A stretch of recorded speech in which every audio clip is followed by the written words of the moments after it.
আমি একজন কোরআনের হাফেজ। আমি প্রত্যেকদিন 5 রাকাত নামাজ পড়ি। এই সিনেমাটা দেখার সময় আমি সিনেমা হলে 20 রাকাত নফল নামাজ পড়েছি। এবার শাকিব খানের বরবাদ মুভি দেখে সিনেমা হলে 20 রাকাত নফল নামাজ পড়লেন কোরআনের হাফেজ পাগলা ভক্ত। সিনেমাটি দেখে এই পাগলা ভক্ত যা যা বললেন।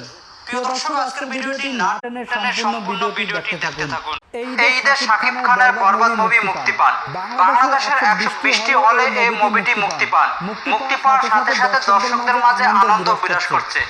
প্রত্যেকটি হলে হাউসফুল ছিল এই বরবাদ মুভির টিকিট না পেয়ে ভাঙচুরও করেছেন হলে, এমনকি হলের বাইরে।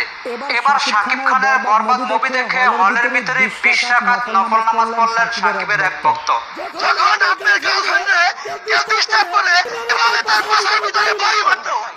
উনি দাবি করেন উনি একজন কোরআনের হাফেজ, প্রত্যেক দিন 5 রাকাত করে নফল নামাজ পড়েন, কিন্তু